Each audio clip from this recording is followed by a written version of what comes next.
Je vous remercie tout d'abord de l'intérêt que vous portez aux travaux de nos rapporteurs.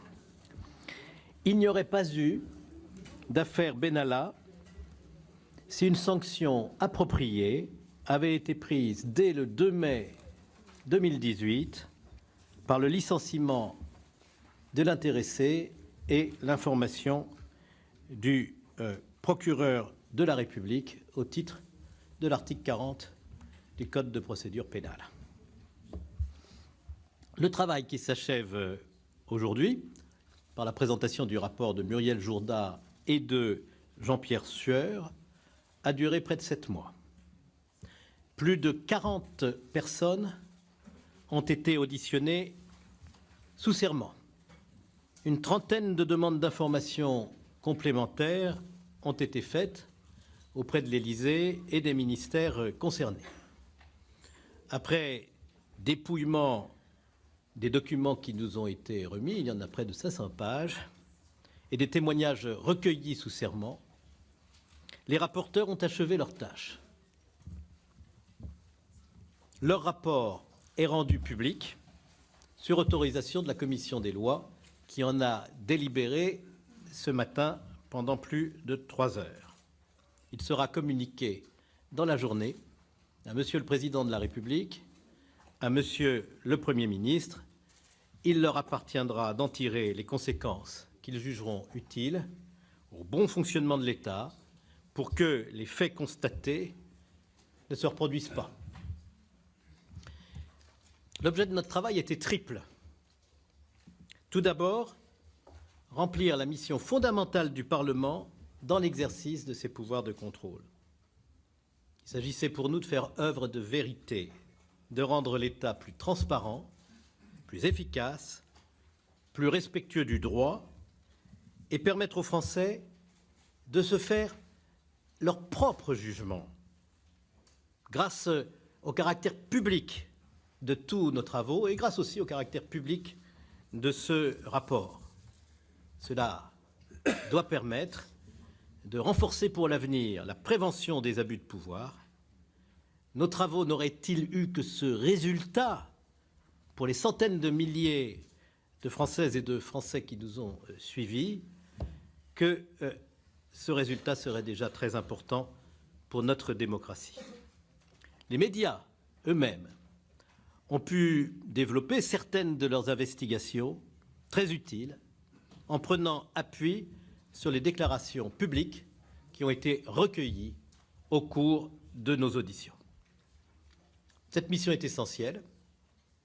Nous l'avons remplie, je crois, sereinement, mais sans inhibition, en toute indépendance, en prenant le temps qu'il fallait. C'est un rôle que, de notre point de vue, le Sénat était particulièrement à même de tenir, car c'est une assemblée parlementaire libre, indépendante, non alignée. Sa tradition, c'est celle du dialogue et de la recherche du consensus, c'est aussi celle du pluralisme. En témoigne le fait que la majorité parlementaire du Sénat et l'opposition du Sénat se sont réunis pour travailler ensemble dans le seul souci de faire émerger la vérité. Notre deuxième objectif, c'était de proposer des mesures propres à éviter le renouvellement des désordres constatés, prévenir et sanctionner les conflits d'intérêts parmi les collaborateurs des cabinets pour qu'ils ne soient dans la main de personne, garantir le respect des standards de sécurité les plus élevés en ce qui concerne la protection du Président de la République et celle du Premier ministre, mieux encadrer la délivrance, l'utilisation, le retrait des passeports diplomatiques et de service, faire en sorte que les promotions dans la réserve de la gendarmerie nationale soient mieux régulées et, plus généralement, veiller à ce que les collaborateurs des autorités politiques n'interfèrent pas avec le fonctionnement opérationnel des administrations. Ceci est un point évidemment très important. Notre dernier objectif, c'est de faire mieux respecter pour l'avenir les prérogatives du Parlement quand il agit en vertu des pouvoirs de contrôle qu'il tient de la Constitution et de la Déclaration des droits de l'homme dont l'article 15 dit que la société a droit de demander compte à tout agent public de son administration. Et ce droit fondamental des citoyens français, nous l'exerçons, nous, la représentation nationale, en leur nom. Et c'est la raison pour laquelle nous ne pouvons tout simplement pas laisser sans suite ce que nous considérons comme avoir été des faux témoignages. Nous aurons l'occasion d'y revenir, parce qu'il en va de l'autorité du Parlement pour remplir au nom des Français une prérogative tout à fait essentielle pour la démocratie. Nous avons constamment veillé à la sérénité de nos travaux et au respect de notre mandat, sans jamais répondre aux pressions, ni alimenter des polémiques autour des rebondissements à répétition qui ont accompagné nos travaux et que nous avons subis sans les avoir provoqués. Nous avons également été attentifs à ne pas livrer de conclusions partielles avant d'avoir achevé un travail méticuleux d'analyse et d'en avoir délibéré. Il n'y a pas une affaire Benalla. Il y a une affaire de la Contrescarpe et du Jardin des Plantes, une affaire du permis de port d'armes irrégulier, une affaire de contrat russe, une affaire de passeport diplomatique, une affaire d'émission d'un chargé de mission dans le bon fonctionnement de la sécurité présidentielle. Et c'est principalement cette affaire-là, à laquelle les autres sont d'ailleurs liées, qui, depuis le début, aura été le cœur de notre mandat. À la différence de l'Assemblée nationale, dont l'enquête visait directement les événements du 1er mai, qui font l'objet d'une enquête judiciaire, notre mission portait en effet, et je cite textuellement le mandat, sur la participation de personnes étrangères aux forces de sécurité à des activités de maintien de l'ordre et à la protection des hautes personnalités, ainsi que sur les sanctions aux manquements constatés. Nous nous sommes donc essentiellement penchés sur la protection du président de la 5e puissance du monde, dans une période de l'histoire où les risques terroristes sont particulièrement élevés. Notre président est doté de pouvoirs constitutionnels très importants parmi les chefs d'exécutif des grandes démocraties, notamment en matière de défense. Il incarne spécifiquement la continuité de l'État. Sa sécurité n'est pas une affaire personnelle. Elle regarde tous les Français. Elle doit être au niveau des meilleurs standards internationaux. Et je pense d'ailleurs qu'elle l'est au moment où je vous parle. Nous avons d'ailleurs inscrit notre travail dans une approche comparative avec les systèmes étrangers pour bien les connaître. Notre mandat, nous l'avons scrupuleusement respecté, comme nous avons respecté aussi la mission de la justice et les prérogatives constitutionnelles du président de la République. Cela ne nous empêchait évidemment pas d'interroger sous serment, d'une part, des personnes faisant l'objet d'enquêtes judiciaires et, d'autre part, des collaborateurs du chef de l'État, comme ce fut à plusieurs reprises le cas dans le passé pour de grandes commissions d'enquête de l'Assemblée nationale comme du Sénat. Mais des précautions particulières s'imposent, auxquelles nous avons été très attentifs. Ne pas faire le travail de la justice, ne pas exposer une personne entendue à s'accuser sous serment. Ne pas mettre en cause de décisions ou d'actes du président de la République. Et nous ne l'avons pas fait. Mais ne pas renoncer pour autant à l'exercice de nos propres prérogatives que nous tenons de la Constitution et que nous exerçons au nom du peuple français pour l'évaluation du fonctionnement des services de la présidence de la République et des services du gouvernement mis à la disposition de la présidence de la République. C'est le cas du groupe de sécurité de la présidence de la République et du commandement militaire du palais de l'Élysée. Nous n'étions pas en charge d'une instruction judiciaire, mais d'une mission de contrôle parlementaire. Nous avons, par conséquent, enquêté sur le fonctionnement de l'État et pas sur les agissements de M. Benalla. C'est très différent. Je peux vous en donner quelques exemples et nous y reviendrons naturellement tout à l'heure. Place de la Contrescarpe. Ce ne sont pas les voies de fait que pourrait caractériser la justice qui nous intéressaient. C'étaient les conditions dans lesquelles M. Benalla s'est trouvé, qui venaient de décisions administratives, et c'est les conséquences qu'on a tirées de ces voies de fait au niveau des autorités publiques qui pouvaient en tirer. S'agissant des passeports diplomatiques, ça n'est pas l'utilisation illicite de ces passeports qui fait l'objet d'une instruction judiciaire qui nous intéressait. C'était d'expliquer comment il était possible que ces passeports soient restés entre les mains de l'intéressé plusieurs mois après qu'il ait cessé ses fonctions à l'Élysée. S'agissant des contrats russes, ce n'est pas le rôle propre de M. Benalla dans la conclusion de ces contrats qui nous intéressait.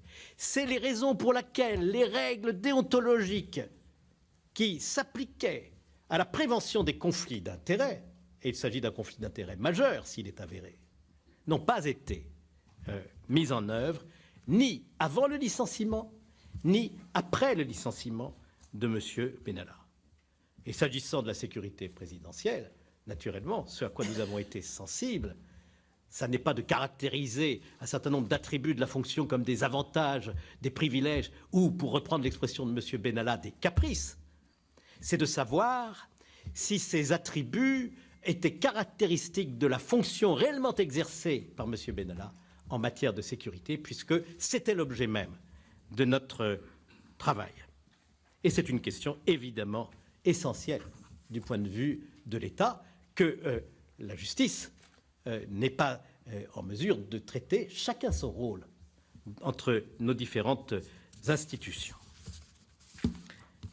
En bornant strictement notre examen à des questions relatives au fonctionnement de l'État, nous avons réuni suffisamment d'éléments pour estimer que la sécurité du président de la République a été affectée, que de nombreuses erreurs ou anomalies et défaillances ont été constatées, sanctions insuffisantes au départ, justice tenue à l'écart, permis de port d'armes irrégulier, port d'une arme par M. Benalla en présence du président de la République, non-respect des règles de déontologie sur les conflits d'intérêts, maintien en possession de M. Benalla d'un téléphone crypté, de passeports diplomatiques ou de services qui n'ont pas été récupérés, absence d'instruction donnée à la police de l'air et des frontières de ne pas permettre à M. Benalla de sortir au moyen de ses passeports diplomatiques ou de services. Cela fait tout de même beaucoup, si bien que les faits constatés le 1er mai apparaissent maintenant comme la partie émergée d'un iceberg. Du point de vue du bon fonctionnement de l'État, les informations qui se sont accumulées ensuite sont sans doute plus graves encore que les événements survenus en marge de la fête du travail. Comme l'ordonnance de 1958 relative à l'exercice de ses pouvoirs d'enquête par le Parlement le prévoit, j'ai donc décidé, conjointement avec les deux rapporteurs, et après avoir consulté ce matin la commission des lois, de demander au président du Sénat que le bureau de notre Assemblée, c'est la procédure, délibère en vue de saisir le procureur de la République de Paris des faux témoignages caractérisés de M. Benalla, des contradictions apparues entre les premières déclarations de collaborateurs immédiats du président de la République sur le rôle de M. Benalla en matière de sécurité et les éléments et témoignages recueillis par la suite, tout en soulignant d'ailleurs la qualité et la précision de nombreuses informations qui nous ont été apportées par les 10 collaborateurs sur d'autres points très importants. Nous souhaitons aussi que l'ensemble du rapport soit lui-même transmis au procureur de la République afin qu'il puisse apprécier l'existence éventuelle d'autres faux témoignages susceptibles d'avoir été commis par des personnes auditionnées. Il appartiendra donc au bureau d'en décider. Et les deux rapporteurs se joignent à moi pour faire cette demande au bureau.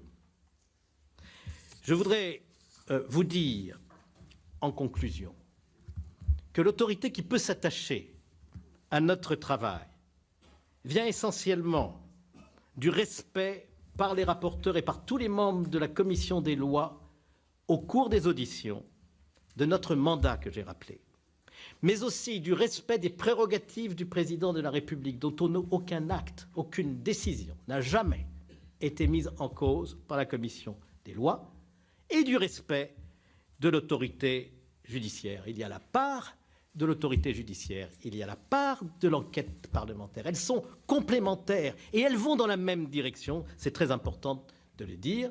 Nous avons confiance dans les institutions de la République, le Parlement auquel nous appartenons, bien sûr, la présidence de la République, l'autorité judiciaire, le gouvernement, et nous tenons à ce que cette confiance soit confortée par les propositions que nous faisons, qui sont des propositions constructives, destinées à éviter qu'à l'avenir, on puisse se retrouver dans ce genre de situation. Je vais donc maintenant donner la parole successivement à Mme Jourda et à M. Sueur, à moins que je la donne à M. Sueur et à Mme Jourda. Ils vont vous présenter maintenant le contenu même de leur rapport. Madame Jourda. Merci, Monsieur le Président, de me donner la parole pour présenter effectivement d'une façon synthétique, mais que nous pensons néanmoins complète, les travaux que nous avons menés autour de 4 points que je qualifierais de clés qui nous sont apparus au fur et à mesure de nos travaux. Le premier point est relatif aux sanctions qui ont pu être prononcées à l'encontre d'Alexandre Benalla après le 1er mai, événements qui ont d'abord justifié la tenue de nos travaux. En réalité, plusieurs défaillances ont été mises à jour dans la réaction des autorités fonctionnelles et hiérarchiques de M. Benalla et également de Vincent Crase, qui participait aux événements du 1er mai, après ces événements. Je le dis sans embâche, la Commission n'a trouvé ni approprié les premières suites qui ont été apportées aux agissements commis, ni proportionné les sanctions qui ont été prétendument infligées. Et nous avons regretté l'incompréhensible indulgence de la hiérarchie d'Alexandre Benalla, qui a conservé dans l'équipe de l'Élysée un collaborateur qui avait gravement manqué à ses devoirs. Et quand j'indique qu'il avait gravement manqué à ses devoirs, ça n'est pas de mon avis, c'est de l'avis de toutes les personnes qui ont été auditionnées par la Commission. Ce qui frappe en réalité, ce n'est pas tant la sanction qui a été infligée en mai, mais bien la confiance qui a été maintenue à Alexandre Benalla jusqu'en juillet. Tout d'abord, nous avons pu constater ce que je qualifierais d'une chaîne d'irresponsabilité en l'absence de signalement immédiat au parquet de ces faits.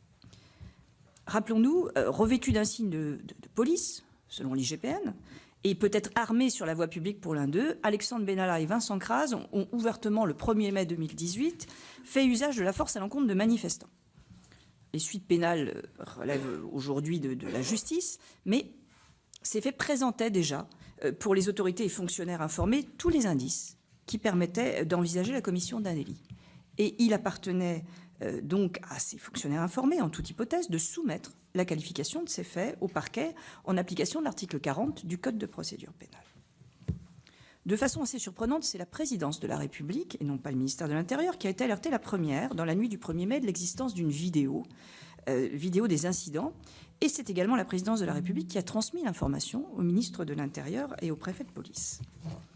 À l'inverse, plusieurs services clés, dont l'intervention aurait pu perturber le règlement discret de cette affaire Benalla, ont été maintenus dans l'ignorance jusqu'en juillet 2018. Ni la Direction générale de la police nationale, ni l'Inspection générale de la police nationale, ni la Direction générale de la gendarmerie nationale n'ont été avisées de ces faits.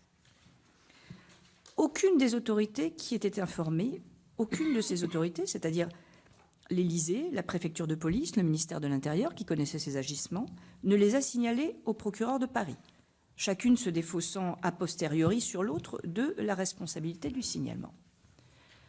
Ce que nous en avons déduit, c'est que bien loin du traitement hiérarchique normal, rapide, rigoureux, qu'aurait mérité un événement impliquant un agent de l'Élysée de ce niveau, de surcroît, ces dysfonctionnements témoignent de la fébrilité de l'exécutif face à un risque politique et risque que représentait la diffusion de cette vidéo sur Internet, et donne le sentiment que l'Élysée a, vainement, il faut le dire, souhaité se réserver le traitement du problème pour se préserver d'un possible scandale.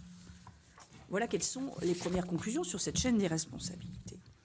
S'agissant toujours des suites données aux événements du 1er mai à l'encontre de M. Benalla, je dois dire que nous émettons des doutes assez clairs sur l'effectivité réelle des sanctions qui ont été infligées.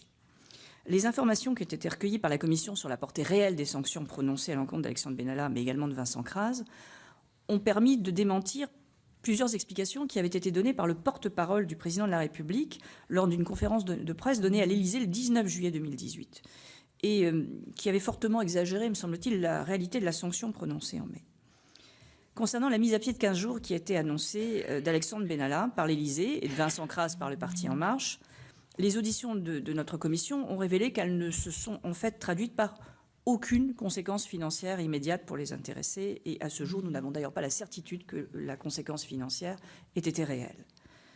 Concernant la rétrogradation dont Alexandre Benalla est censé avoir fait l'objet, sa hiérarchie avait mis en avant le retrait à titre de sanction des compétences en matière de déplacement officiel du président de la République.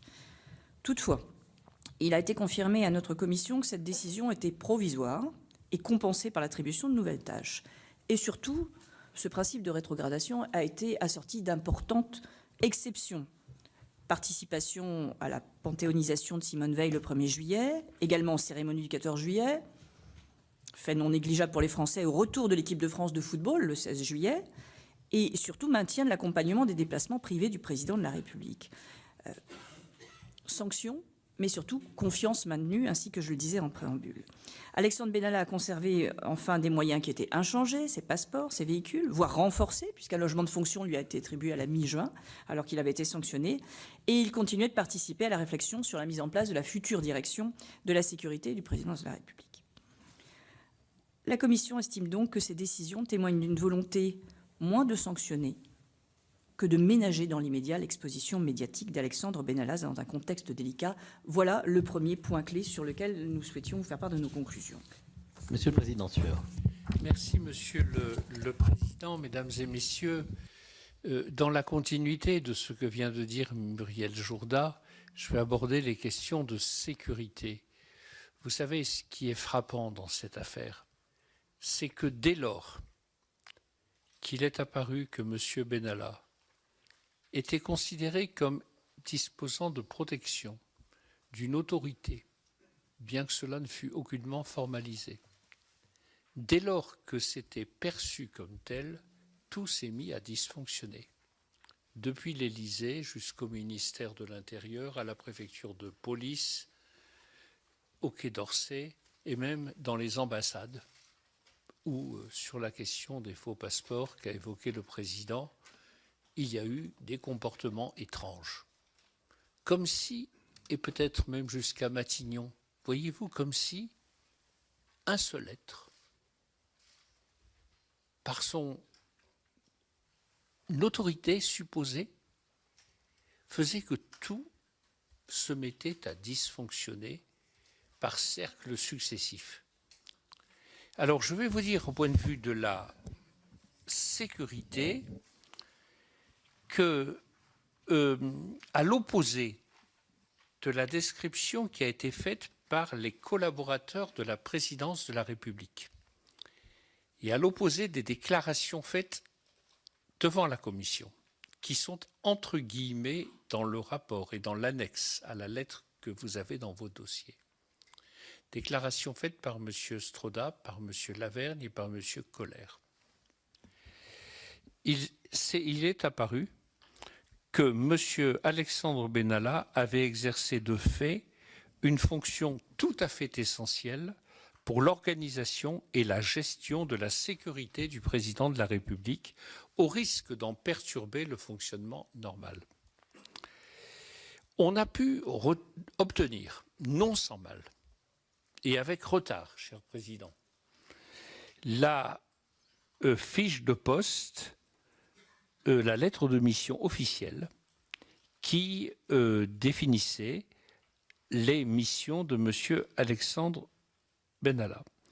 Et lorsqu'on la lit, et elle figure en annexe du rapport, on constate que, contrairement à ce qui a été dit sous serment devant la Commission, une mission spécifique de coordination des services de sécurité de la présidence de la République lui était confiée et qu'il l'exerçait seul, directement sous l'autorité du directeur de cabinet. Plusieurs éléments tendent à confirmer que, contrairement aux affirmations des proches du chef de l'État, cette mission ne recouvrait pas uniquement, et loin s'en faut, des considérations à caractère logistique. À la lumière des témoignages recueillis, il apparaît qu'Alexandre Benalla, fort de la confiance et de la liberté d'action qui lui étaient accordées, et dans l'ambivalence des missions officielles qui lui étaient confiées, s'était arrogé un rôle central dans le fonctionnement des services de sécurité de ce qui est, comme l'a rappelé notre président, la 5e puissance du monde. Il est en particulier établi qu'il se serait à plusieurs reprises immiscé dans certaines décisions relevant de la gestion du dispositif de la sécurité du président de la République. Ainsi en a-t-il été de la mise en œuvre d'une cellule de réservistes de la gendarmerie nationale au sein du commandement militaire du Palais de l'Élysée ou du recrutement de plusieurs agents, parmi lesquels M. Vincent Kras. Il est également hautement probable qu'Alexandre Benalla a dans les faits participé activement au dispositif de sécurité des déplacements du chef de l'État, prenant un ascendant sur les responsables opérationnels de la sécurité et s'imposant comme un interlocuteur privilégié des autorités de sécurité publique. La Commission a également réuni des éléments concordants, donnant à penser qu'Alexandre Benalla exerçait dans les faits une mission et une fonction de protection rapprochée du président de la République, ce qui a été pourtant obstinément nié par les principaux responsables de l'Élysée que nous avons reçus.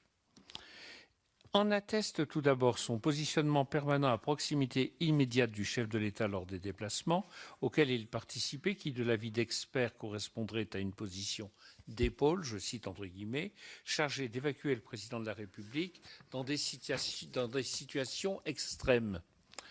Justifié par le besoin de passer des messages au chef de l'État, un tel positionnement paraît pourtant n'avoir jamais été adopté par aucun des prédécesseurs ni aucun des collègues d'Alexandre Benalla. Surtout, le permis de port d'armes, et j'insiste là-dessus, qui lui a été attribué en octobre 2017 par la préfecture de police dans des conditions inédites et dérogatoires au droit commun, à tel point que l'intéressé lui-même avait envisagé, à défaut, un décret secret du président de la République pour l'autoriser à porter une arme, et nous en fournissons la preuve. Cela ne pouvait se justifier par d'autres raisons qu'une fonction de protection rapprochée. Le soutien appuyé de sa hiérarchie à la demande qu'il avait formulée, de même que les contradictions devant la commission des collaborateurs du président de la République pour justifier ce permis de port d'armes, accrédite l'idée qu'Alexandre Benalla exerçait des missions de protection rapprochée, requérant, contrairement à ses collègues, le port d'une arme. Il a par ailleurs reconnu avoir porté cette arme en présence du président de la République, ce qui est sans précédent par rapport à un certain nombre de situations identiques par le passé.